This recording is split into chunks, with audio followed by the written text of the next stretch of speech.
Ada satu pertanyaan, Pak Ustaz. Andai kata orang Malaysia mula puasa di Arab Saudi. Sebagaimana kita sama-sama maklum, di Arab Saudi puasa sehari lebih awal. Lalu balik daripada umrah,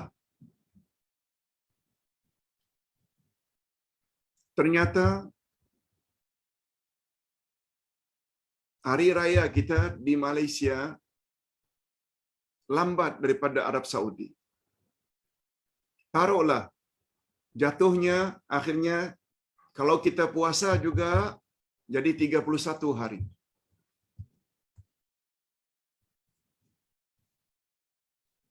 Sedangkan Ustaz ada cakap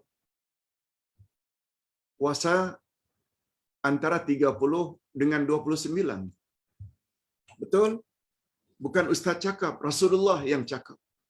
Ketika baginda ditanya tentang makna ayyamam ma'dudat.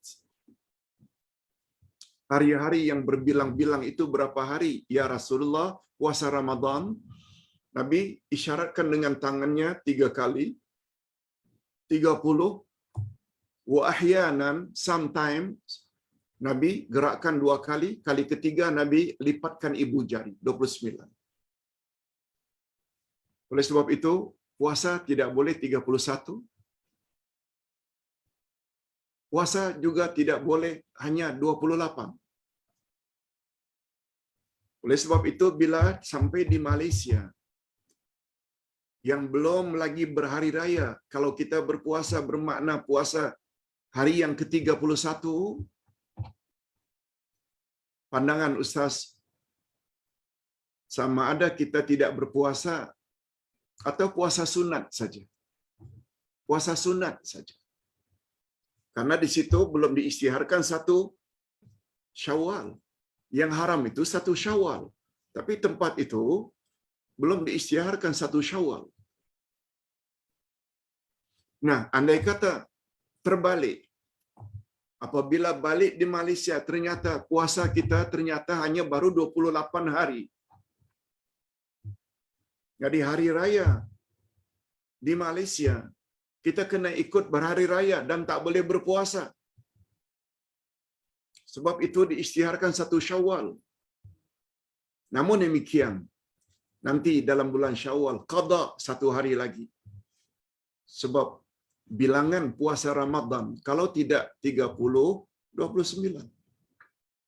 Bukan 28, itu bermakna kurang. Bukan pula 31, itu maknanya berlebihan. Wallahu a'lam. Itu pandangan Ustaz. Yang kedua, Ustaz, ini banyak pertanyaan ini. Seorang ustazah menganjurkan supaya kita mengawali bacaan Al-Quran kita dengan ayat 9 dari surat Al-Hijr, yaitu Inna nahnu nazzalna dzikra wa inna lahu lahafizun. Kata beliau, Ustaz kira tak perlu Ustaz perdengarkan apa yang beliau kata, tapi Ustaz simpulkan begini. Tuan-tuan, puan-puan, jangan sampai lupa membaca doa ini sebelum membaca Al-Quran.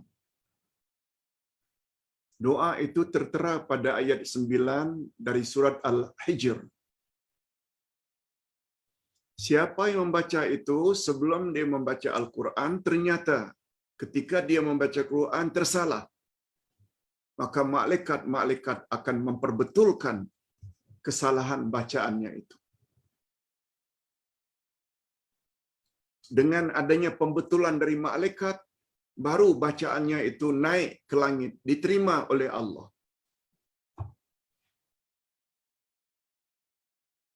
Lebih kurang seperti itu. Mohon pendapat Uday. Pendapat Ustaz,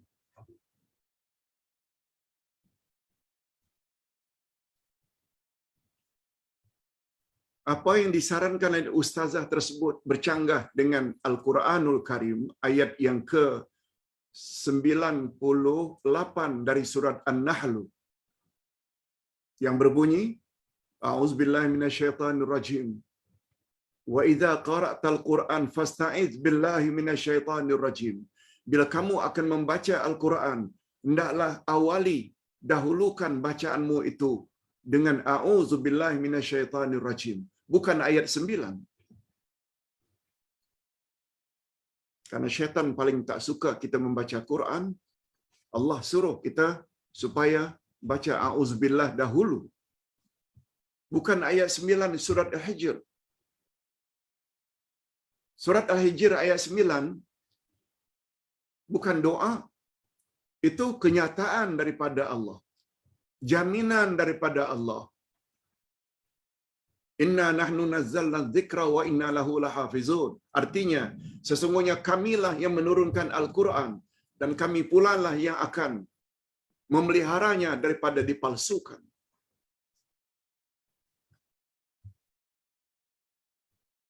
Tambahan pula menyebut bahawa malaikat akan mengajar. Bercakap tentang malaikat ini menyangkut perkara ghaib. Perkara ghaib mestilah ada dalil dari Quran dan Sunnah bahawa malaikat membetulkannya. Satu hadis pun tak dibawa. Bagi pandangan Ustaz, jangan diikuti nasihat seperti itu. Sebab nasihat tersebut, satu di antara makna nasihat adalah membawa kebaikan. Itu satu di antaranya. Seperti kata orang Arab, nasahtu sauba. Aku telah menampal atau menjahit kain. Yang tadi tak boleh dipakai, akhirnya boleh dipakai dan berguna. Itu sebabnya salah satu daripada makna nasihat membawa faedah, kegunaan. Segala kegunaan-kegunaan yang disampaikan oleh ustazah tadi tidak ada dalil daripada Al-Quran, malah bercanggah dengan ayat 98 surat An-Nahl yang menyuruh mengawali bacaan Al-Quran a'udzubillahi minasyaitonir rajim. Yang kedua menyebut tentang malaikat-malaikat akan membetulkan bacaannya sehingga Allah terima. Itu menyangkut perkara ghaib. Perkara ghaib adalah perkara akidah. Perkara akidah mesti ada dalil. Ini tak ada dalil. Ustaz kira itu cukup pandangan Ustaz.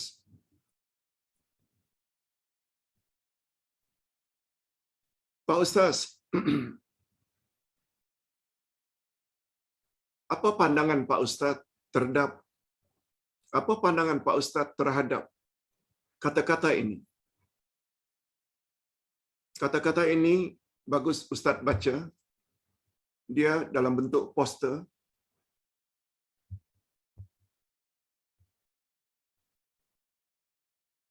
Poster ini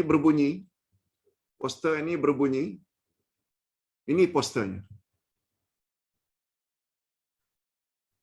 Ustaz bacakan. Teman-teman, pastikan matahari terbenam betul-betul. Barulah berbuka puasa. Azan lani, barangkali ini bahasa daerah, lani. Azan lani atau lani sekarang ini berkumandang awal. Azan maghrib itu berkumandang awal, kata penulis. Tak ikut waktu maghrib yang sebenar. Hadirin dan hadirat, poster ini boleh membawa fitnah.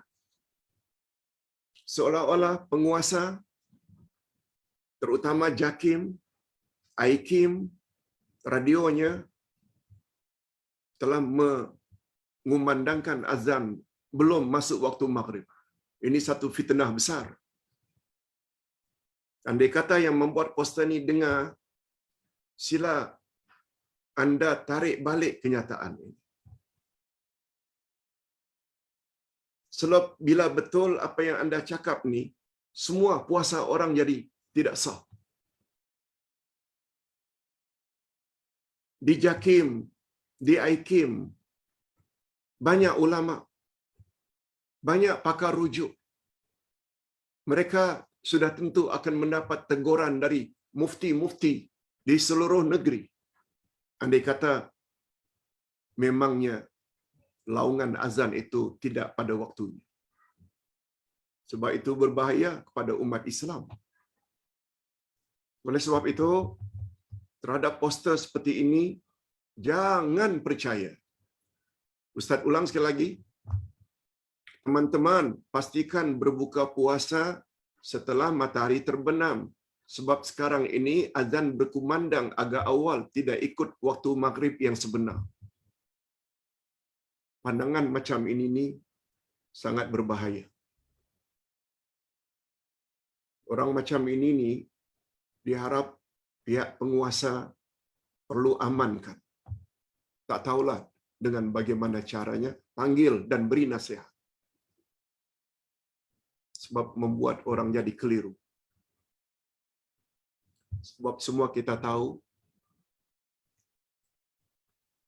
definisi puasa menahan dari segala yang membatalkan puasa sejak dari terbit fajar hingga terbenam matahari. Sekarang terbenam matahari kita pertikaikan. Hati-hati membuat kenyataan. Yang keempat, pertanyaan yang keempat. Apa hukum Ustaz kita menyedut minyak angin jika hidung kita tersumbat? Apakah boleh membatalkan puasa?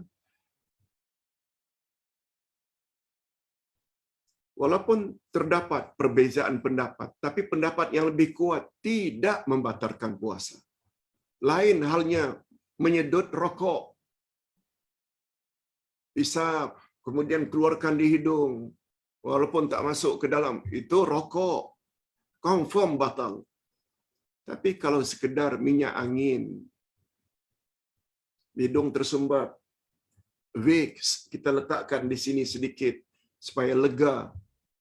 Menurut majoriti, termasuk Ustaz sendiri condong tidak membatalkan puasa. Hadirin dan hadirat rahimakumullah. Pertanyaan yang kelima.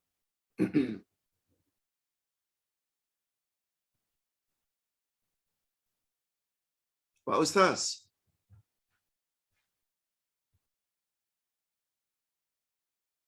ada pertanyaan dari kawan minta Pak Ustaz tolong beri pencerahan.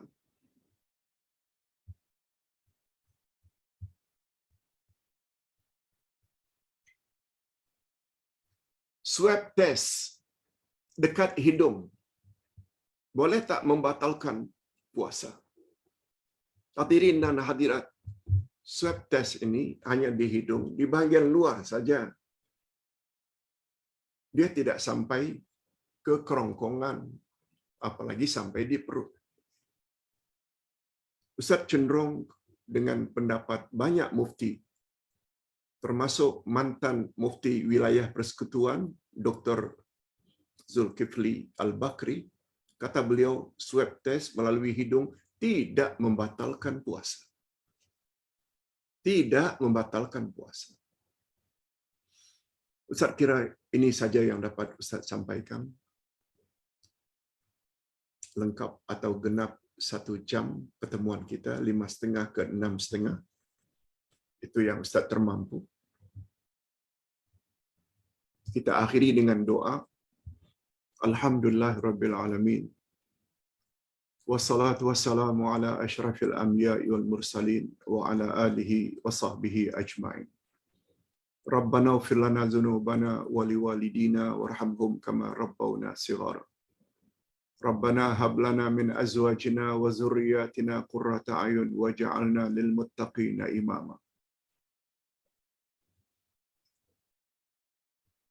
Ya Allah, ya Tuhan kami, ampunkanlah dosa kami dan dosa kedua ibu bapa kami. Dan cucurilah mereka rahmat-Mu, ya Allah.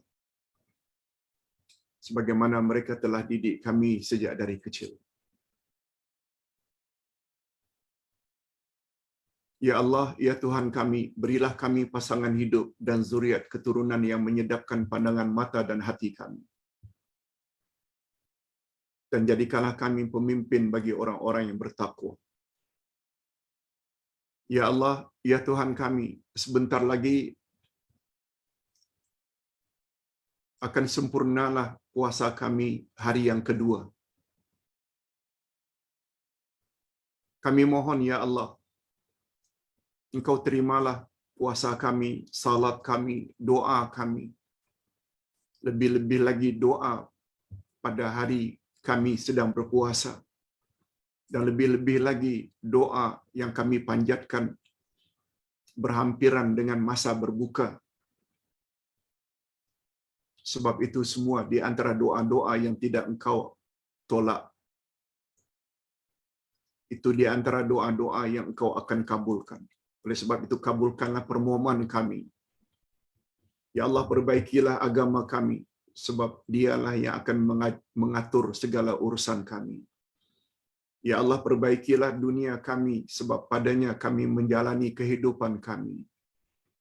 Ya Allah, perbaikilah akhirat kami, sebab kepadanya semua kami akan menuju. Ya Allah, jadikanlah sisa-sisa hidup kami sebagai tanda pertambahan amal-amal saleh kami, dan jadikanlah kematian kami kelak sebagai tanda berakhirnya dosa-dosa kami. Ya Allah, ya Tuhan kami, bantulah kami untuk senantiasa ingat kepadamu, untuk senantiasa memperbaiki amal ibadat kami,